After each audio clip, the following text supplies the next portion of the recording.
Olá, tudo bem? Sou o pastor Arquelau Santos e desejo para você inicialmente a paz do Senhor, as bênçãos do Senhor para você, para a sua família, e já lhe agradeço por estar visitando o nosso canal. Convido você para se inscrever, para curtir os nossos vídeos e assistir. Aqui nós temos sempre um conteúdo que vai trazer bênção para a sua vida, edificação para a sua alma. E hoje quero compartilhar com você um pouco sobre uma das instituições mais importantes desta terra, uma instituição milenar. E queremos exatamente compartilhar um pouco da sua história, da sua importância para a sociedade, para a humanidade.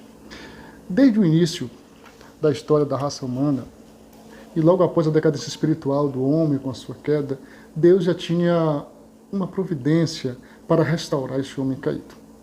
Deus, na sua presciência, ele havia providenciado um escape para restaurar a raça humana e, consequentemente, também toda a criação. Esse plano redentivo, concedido por Deus, antes da fundação do mundo, como a Bíblia diz, rompeu eras até chegar à plenitude dos tempos, quando Deus enviou seu Filho, nascido de mulher, encarnado e humano como nós, para redimir os humanos. Falamos de quem? Falamos de Jesus Cristo, o nosso Redentor, o Verbo divino encarnado, que estabeleceu na terra uma instituição para, através dela, trazer o Evangelho da salvação. E você pode se perguntar de que estamos falando. Estamos falando da igreja. Mas o que é a igreja? Quem projetou a igreja? Qual a sua origem e fundamento? Qual a função e objetivos da igreja na terra? Qual a natureza e características da igreja? Como Deus se manifestaria à humanidade após a ascensão de Jesus ao céu? Seria através da igreja? Sabemos que nós temos como herança de Deus para o homem a Bíblia Sagrada, a palavra de Deus.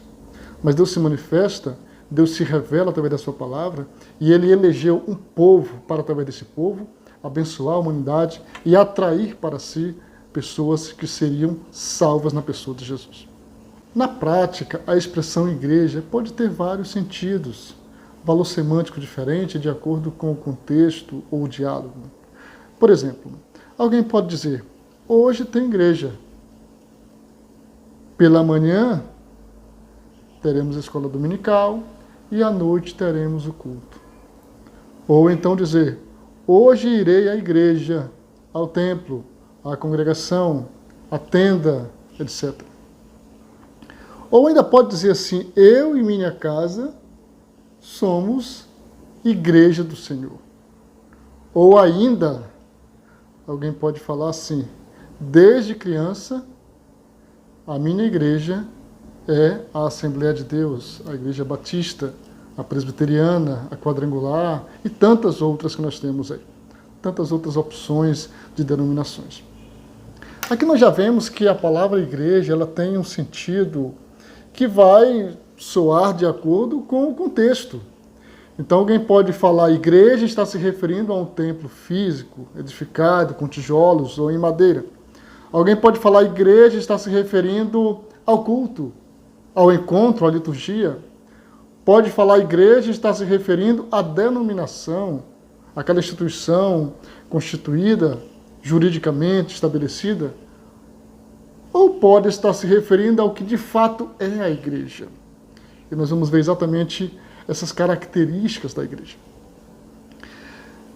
Nós temos no estudo sistemático de teologia uma doutrina chamada eclesiologia, que é a doutrina da igreja. Por meio dessa doutrina, nós estudamos os aspectos da igreja, estudamos a essencialidade da igreja, a importância da igreja, os atributos, os objetivos da igreja. A igreja manifesta de variadas formas o trabalhar de Deus na vida dos homens.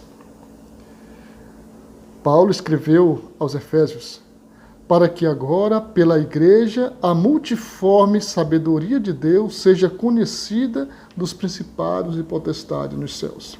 Então, Paulo está dizendo que, através da igreja, Deus se faz conhecido. sobretudo quando se trata da igreja verdadeira, da igreja de Cristo, essa que não é provida necessariamente de uma placa. Essencialmente, a igreja não é apenas uma mera organização, mas é, antes de tudo, um organismo vivo, dinâmico e atuante na Terra. Mas ele é formado por pessoas. Lógico, formado por pessoas e pessoas não perfeitas, ainda que pessoas restauradas pela graça de Deus. A igreja, enquanto organismo, tem procedência plenamente divina, pois foi estabelecida pelo próprio Deus. Enquanto organização, ela pode ser uma denominação, sim. E nesse aspecto, ela só veio a existir legalmente depois do 2º século da nossa era. Até então não se falava em igreja no sentido de denominação, ou de templo físico, ou de tenda, ou de congregação de madeira, ou de pedra. Não. Quando se referia à igreja, ele tinha o seu sentido original estabelecido por Cristo. Então vejamos a origem e etimologia desta palavra tão importante para a nossa história cristã. A palavra igreja significa assembleia. E era assim que os primeiros cristãos se referiam à igreja, sempre se referindo às pessoas reunidas em Jesus Cristo. Quando eles se reuniam, a época da igreja primitiva não era em templos físicos, não era num espaço suntuoso como nós temos hoje. Inclusive não tinham a liberdade, como nós temos hoje, de se reunirem em um ambiente protegido por uma Constituição ou por leis do país. Não. Eles se reuniam em suas casas, se reuniam em catacumbas, se reuniam em esconderijos, se reuniam em locais públicos antes de serem proibidos e assim por diante. Com o passar dos anos, surgiram as possibilidades de se reunirem em templos como nós temos hoje. Em seus primórdios, a igreja até poderia, sim, ser denominada pela localidade onde ela estava situada. Nós vemos na Bíblia referência à igreja por nome quando se trata da cidade onde ela se localizava. Nós temos, por exemplo, referência à igreja que está em Laodiceia, a igreja de Pérgamo, a igreja de Cristo em Corinto. Mas você vai ver que esses nomes são nomes de cidades ou de regiões como a Galácia. Não se trata de placa de igreja até então, nesse momento. Mas se trata de igreja, pessoas, entendamos assim, pessoas reunidas na cidade de Corinto. Os irmãos que haviam encontrado ou sido encontrados por Cristo e que moravam em Roma. Paulo escreve sua carta aos Romanos. Uma carta que certamente não foi exposta ou disponibilizada para todos os romanos, todos os cidadãos da capital de Roma, mas aos irmãos que moravam em Roma. Lógico, a carta foi uma carta aberta, uma epístola, logo disponível sim para quem quer que quisesse ouvir. Mas não há de se pensar numa igreja à época, em um templo em Roma, muito menos em qualquer outra das cidades para onde nós temos cartas de Paulo. Então nós temos um exemplo bem clássico na Bíblia, quando no livro de Atos, no capítulo 13, Lucas relata que na igreja que estava em Antioquia havia alguns profetas e doutores. Ora, a igreja que estava na cidade de Antioquia, lá naquela reunião, naquela comunidade de irmãos, composta de pessoas que haviam sido encontradas por Jesus, sido compradas, redimidas por Jesus, haviam crido na salvação do Mestre Jesus, lá havia profetas e mestres. E o escritor cita Saulo, cita Barnabé, cita Lúcio e tantos outros. Então ele fala na igreja que estava em Antioquia. Antioquia era a cidade. Então lá havia esses profetas e mestres.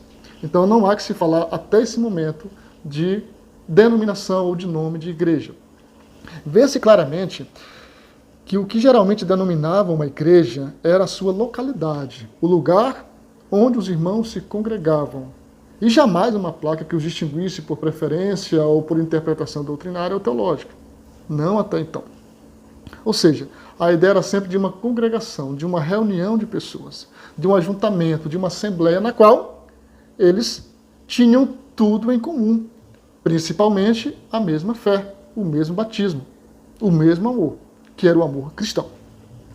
Etimologicamente, o vocábulo igreja é a tradução do termo eclesia ou eclésia, que é uma combinação da preposição ek, para fora, e do verbo kalel, chamar, convocar, convidar. Literalmente interpretado, esse termo ele significa chamar para fora. É lógico, da origem grega, a palavra. Então, chamar para fora é o que significa igreja. Chamar para fora de onde? Chamar para fora do mundo, chamar para fora do ajuntamento sem Deus para um ajuntamento em Cristo. Esta é a ideia da igreja, do termo igreja, no contexto bíblico. No contexto secular, esse grupo de pessoas chamadas para fora poderia ser uma assembleia, como na antiga Grécia, onde os cidadãos eram convocados para uma reunião, para uma assembleia. Só destacando que cidadãos na antiga Grécia não eram todas as pessoas, eram as pessoas livres, as pessoas que tinham influência na sociedade grega. Então, se eles fossem convocados para uma assembleia, dava-se o nome de eclésia ou eclesia, que é exatamente igreja. Logo, era uma assembleia, um ajuntamento de pessoas. No Israel do Antigo Testamento, eclesia era uma congregação ou assembleia judaica, como, por exemplo, quando o povo estava caminhando no deserto, eles tinham as suas assembleias solenes. No tempo dos reis também havia as assembleias solenes, no tempo dos juízes e assim por diante. Então essas assembleias, ou são chamadas também de congregação, pode-se entender aí também o termo igreja, no âmbito do Antigo Testamento, no sentido de ajuntamento de pessoas. A partir do livro de Atos, no Novo Testamento, esse termo igreja, ele vai ter um sentido mais para a nossa época. Evidentemente, a igreja utiliza essa expressão para designar a comunidade de cristãos, congregação ou corpo de irmãos, membros de uma assembleia local. Vejamos. Até Cristo, ou seja, no contexto do Antigo Testamento, essas assembleias solenes em Israel era restrita para os judeus. Até mesmo o acesso ao templo era restrito para os judeus. No Novo Testamento, depois da descida do Espírito Santo no livro de Atos, no capítulo 2, depois que os apóstolos compreendem que o evangelho não é apenas para os judeus, mas também para os gentios, então esse termo congregação, esse termo igreja, ele é ampliado e ele perde as suas fronteiras de judeu para abranger todos aqueles que porventura fossem agregados por Cristo. Então, a partir do livro de Atos, a partir da inauguração da igreja, no dia de Pentecostes, o termo igreja, ele tem exatamente uma conotação mais democrática, não restrita apenas aos judeus. Assim é possível inferir que não é dos primórdios do cristianismo a utilização do termo igreja para se referir a templos ou denominações religiosas como nós temos hoje, e vamos entender melhor isso aí. A igreja como projeto de Deus revelado aos homens. Em todas as épocas, a partir do Éden, Deus permitiu ao homem, por meio de sacrifícios que apontavam para a cruz, exclusivamente pela fé, ter acesso às riquezas da graça de Cristo, ainda que representada por sombras de tipologia. Em toda a sua dimensão divina e histórica, a igreja foi projetada por Deus, que em sua presciência previu cada detalhe, desde a concepção ou fundação até a sua inauguração, com a descida do Espírito Santo no dia de Pentecostes. Nesse sentido, afirma-se que os santos do Antigo Testamento, a igreja veterotestamentária, olhavam para frente, para o futuro, aguardando a promessa, a redenção, o Redentor divino que haveria de vir. Um exemplo clássico é o de Jó, que acreditava que seria, em algum momento, encontrado pelo seu Redentor, acudido pelo seu Redentor, quando ele diz, porque eu sei que o meu Redentor vive. Então havia esse sentimento nos patriarcas e nos heróis da fé de uma redenção por vir, uma redenção futura. E a isso os profetas se referem, sobretudo Isaías, Miqueias e tantos outros profetas do Antigo Testamento. Segundo Stanley Orton, no livro Teologia Sistemática, a igreja foi projetada e criada por Deus. É a sua maneira de prover alimento espiritual para o crente e oferecer uma comunidade de fé através da qual o evangelho é proclamado e a sua vontade progride a cada geração. Logo, a doutrina da igreja trata de questões de importância fundamental para o nosso comportamento cristão individual e correta compreensão da dimensão corpórea da vida e ministério cristãos. Daí nós vemos a importância da doutrina da igreja, de conhecermos a doutrina da igreja.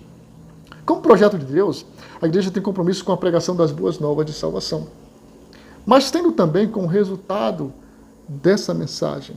Por quê? Porque na igreja, e aí agora falo exatamente também do templo físico, do local onde nos ajuntamos, é na igreja que nós temos o ensinamento sistemático da palavra de Deus. É na igreja, e me refiro agora a templo físico, é na igreja que nos encontramos para compartilharmos as alegrias e até mesmo as tristezas e lutas diárias cristãs, porque nós temos essa comunhão em Cristo. É na igreja que nós nos reunimos para adorar a Deus. Então a igreja se reúne numa igreja, que pode ser um templo, pode ser uma tenda, pode ser uma palhoça coberta de palha, pode ser ao ar livre também, desde que ela tenha esse objetivo de comunhão, de adoração, de pregação do Evangelho.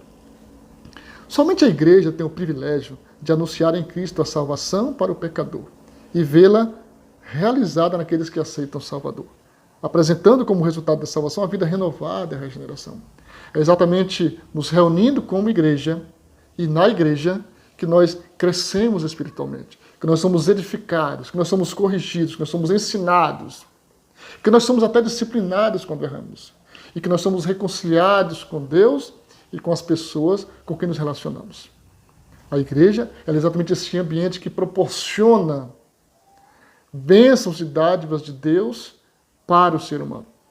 Como projeto eterno de Deus, a igreja veio à existência mediante a encarnação de Cristo, como já falamos.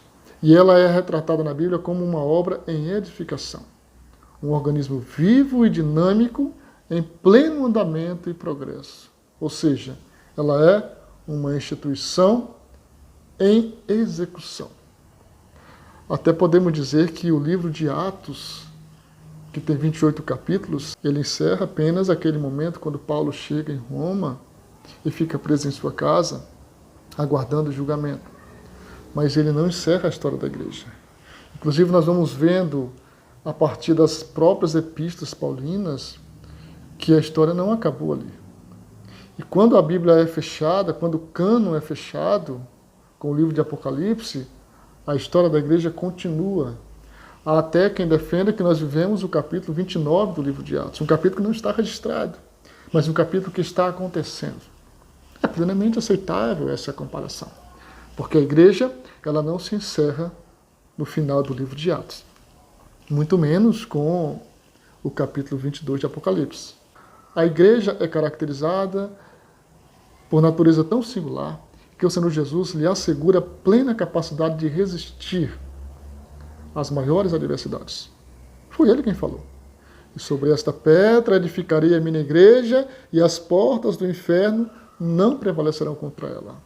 Ele falou isso quando conversava com Pedro e os demais discípulos. A igreja é o corpo místico de Cristo, do qual ele é o cabeça. E os crentes regenerados são os membros. Veja que eu não falei corpo mítico, mas corpo místico, de mistério. Então a igreja ela é um corpo misterioso de Deus, onde Cristo é o cabeça e nós somos os membros desse corpo. Sua missão integral implica proclamação das boas novas de salvação e a condução dos crentes a uma vida cristã incontaminada. Estes, por causa de sua fé viva, confrontam o pecado, as injustiças e toda forma de opressão como verdadeiros protestantes. É isso que nós somos, protestantes. Protestantes contra tudo o que é injusto. É o que nós devemos ser. Seria o apóstolo Pedro, um dos discípulos de Jesus, o fundamento da igreja, ou o seu fundador? Teria Simão Pedro a soberania jurisdicional sobre a igreja, uma jurisdição pontificial? Teria sido ele o primeiro papa, como é solenemente advogado pela Igreja Católica Romana, ao longo de sua história? Em última instância, a Igreja Católica Romana defende que Pedro seria o fundamento suplementar da igreja. A Igreja Católica alega que Jesus Cristo seria o fundamento invisível da igreja, enquanto que o apóstolo Pedro fora o seu fundamento visível, tendo este último poderes iguais aos de Cristo. Inclusive referem-se ao Papa como sendo o vigário de Cristo. Vejamos o que dizem as Escrituras sobre isso. Quem é de fato o verdadeiro fundamento da igreja? Quem a fundou? Dentre as muitas referências à igreja no Novo Testamento, a primeira menção à igreja no Novo Testamento está no diálogo de Jesus com Pedro. Jesus estava, a certa ocasião, conversando com os discípulos e ele pergunta para eles: o que falam de mim?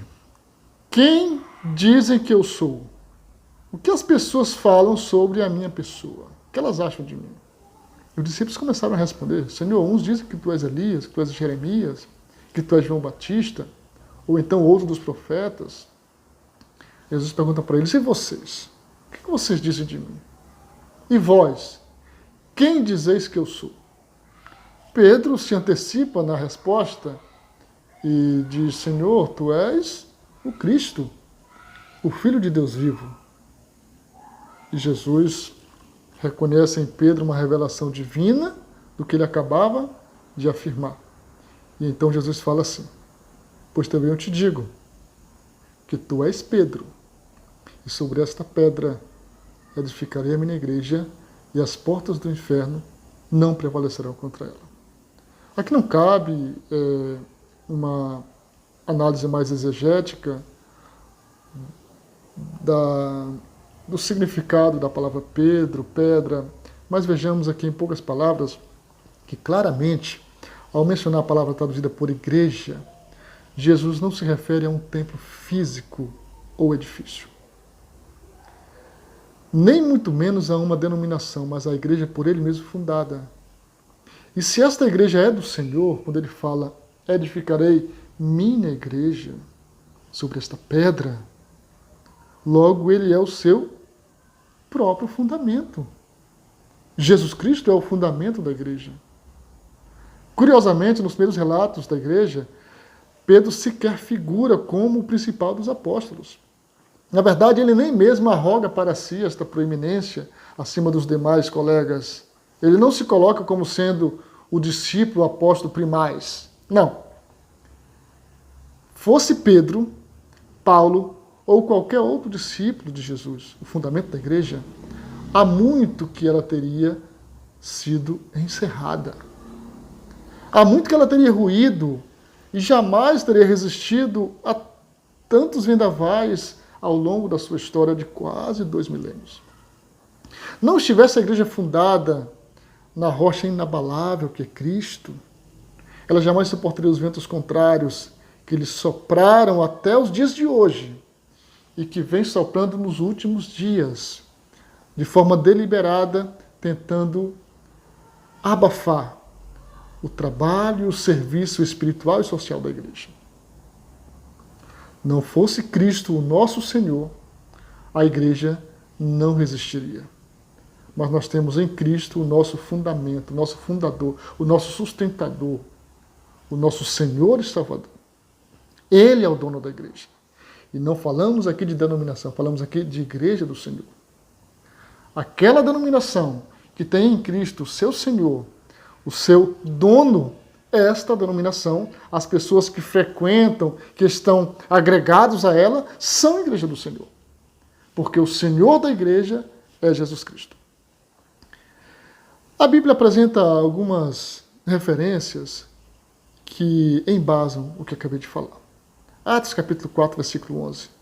Ele é a pedra que foi rejeitada por vós, os edificadores, a qual foi posta por cabeça de esquina. 1 Coríntios 3 e 11. Porque ninguém pode pôr outro fundamento além do que já está posto, o qual é Jesus Cristo. Fundamento da igreja. 1 Coríntios 10 e 4. E beberam todos de uma mesma bebida espiritual, porque bebiam da pedra espiritual que os seguia, e a pedra era Cristo. Aqui Paulo, escrevendo aos irmãos de Corinto, faz referência à caminhada do povo de Israel no deserto, quando ele faz exatamente uma revelação de que aquela pedra de onde jorrou água para o povo de Israel no deserto era exatamente Cristo ali, representado por aquela pedra. Para ilustrar a natureza da igreja, a Bíblia apresenta algumas metáforas ou simbolismo, dentre os quais alguns se destacam. A igreja como a noiva de Cristo, a igreja como templo de Deus, a igreja como corpo de Cristo. A alusão metafórica da igreja de Cristo como sendo a sua noiva remete à importância do matrimônio para Deus e nas Escrituras. Porque a união matrimonial ela é usada para comparar o amor entre Cristo e a igreja, tal qual o amor de um noivo para com a sua noiva. Nessa comparação, a Bíblia apresenta a evidência de um amor sacrificial, amor de entrega e dedicação completa da noiva ao seu esposo, Jesus Cristo. Exatamente o amor que ele nos mostrou quando se entregou por nós. Quando o noivo se entrega para salvar a sua noiva. A igreja como templo de Deus traz a ideia subjacente da construção de um edifício que se ergue sob rigorosas normas da engenharia divina. Quando se fala da igreja como templo de Deus, se fala de uma igreja enquanto edificação espiritual, construída e edificada pelo próprio Deus de acordo com a sua engenharia, de acordo com o seu projeto. Como diz a Bíblia, antes da fundação do mundo, Deus havia projetado um meio de salvar o homem, que ainda iria, inclusive, cair. Deus não foi pego de surpresa quando o homem pecou. Deus tinha já para isso uma solução. E a solução é Jesus Cristo. O simbolismo da igreja enquanto corpo de Cristo traduz a ideia de que são diversos os órgãos e muitos os membros que compõem esse corpo. Essa é a ideia. Onde cada membro tem a sua importância, tem a sua serventia, onde cada membro depende um do outro, onde cada membro ajuda um ao outro, e temos acima desses membros o cabeça que é Cristo. Essa é exatamente a ideia da igreja como corpo de Cristo. Paulo, escrevendo aos Colossenses, falando sobre Cristo, ele afirma: tudo foi criado por ele e para ele, e ele é antes de todas as coisas, e todas as coisas subsistem por ele. E ele é a cabeça do corpo, da igreja. É o princípio e o primogênito dentre os mortos, para que em tudo tenha a preeminência. Como corpo, a igreja deve continuar o que já foi feito e ensinado por Jesus nos evangelhos. Na cruz, ele realizou a redenção completa e obteve a vitória, e a igreja tem o encargo de tomar a sua cruz, dominar sobre a carne, o diabo e o mundo, exercendo a autoridade de Cristo e expandindo o seu reino manifestado. Em suma, como uma noiva de Cristo, a igreja tem o Senhor como fonte de sua pureza espiritual. Como o templo de Deus, ela é o lugar santo de habitação dele na terra, com o firme compromisso de permanentemente adorá-lo. E por fim, como corpo bem ajustado, cada membro deve cumprir com alegria sua responsabilidade e benefício do corpo. Agindo assim, a Igreja do Senhor vive a plena espiritualidade no mundo. É uma citação do pastor Silas Ibordi. Vejamos, nós somos a Igreja do Senhor, o templo do Deus vivo. E não falamos especificamente, quando falamos que somos a Igreja do Senhor, não falamos estritamente de um templo ou de uma denominação, mas de uma igreja que foi fundada por Jesus, que foi inaugurada no dia de Pentecostes, e que hoje sim ela tem seus aspectos de forma atualizada para os nossos dias, quando nós temos a oportunidade de frequentar determinado templo, de frequentar determinada denominação, de construirmos nossos próprios templos, de mantermos os nossos templos e de nele nos reunirmos para adorar a Deus. Isso é a Igreja do Senhor. Que Deus abençoe e fica o convite para você. Se você ainda não faz parte desta igreja, é muito simples. É só você entregar sua vida a Jesus. E já lhe aviso que você vai encontrar nesta igreja aquela onde você se sentir melhor para se reunir. Você vai encontrar muitas pessoas defeituosas, pessoas com passado, pessoas que precisaram ser transformadas e que ainda estão em processo de transformação por Deus. Pessoas que estão sendo moldadas e lapidadas por Deus. Pessoas falhas, inclusive seus próprios dirigentes, porque são homens, são pessoas que também foram compradas por Jesus, que foram alcançadas pela sua graça, mas são pessoas que foram redimidas pelo sangue de Jesus. Pessoas que, sem seus méritos, foram salvas pela graça de Deus.